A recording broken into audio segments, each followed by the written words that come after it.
জি আলহামদুলিল্লাহ।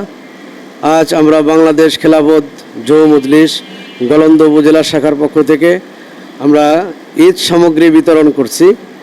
প্রায় 30 জন অসহায় দরিদ্র মানুষকে আমরা ঈদ সামগ্রী দিয়েছি, যার মধ্যে ছিল চাউল, ডাউল, সিমাই, চিনি, আলু, তেল, লবণ আরও ইত্যাদি।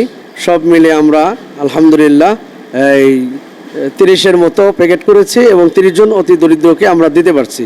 আমরা যেন এই অতি দরিদ্রর পাশে সারা জীবন যেন আমরা এই বাংলাদেশ খেলাফত যুব মজলিস কাজ করতে পারি এবং তাদের যে কোনো প্রয়োজনে যেন আমরা তাদের দেখভাল, তাদের অসুস্থ ব্যক্তিদের খোঁজখবর এগুলো যেন আমরা রাখতে পারি, এই আশাই আমরা ব্যক্ত করতেছি। এবং ঈদুল ফিতর যেন সকলেই, গরিব বড়লোক ধনী সকলেই যেন আনন্দ ও উল্লাস করতে পারে এবং আনন্দের সাথে ঈদের নামাজ সকলে যেন পড়তে পারে।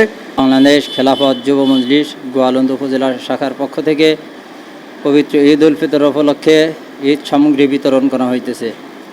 আলহামদুলিল্লাহ, আল্লাহ তাআলার দরবারে শুকরিয়া যে আল্লাহ পাক রব্বুল আলামিন আমাদের বর্তমান বাংলাদেশ প্রেক্ষাপট এমন একটা পরিস্থিতিতে আসছে যে যার বদৌলতে আমরা আজকে এই অনুষ্ঠান করার মতন সুযোগ পাইলাম।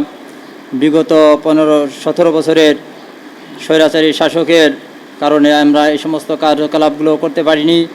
আল্লাহ তাআলার দরবারে শুকরিয়া যে আল্লাহ পাক রব্বুল আলামিন সেই কাজগুলো আমাদের এখন খোলা মনে গরিব দুঃখীদের নিয়ে আমরা একসাথে বসে যে ঈদ সামগ্রী বিতরণ করতে পারলাম, ঈদের আগে এটা আমাদের জন্য একটা বাড়তি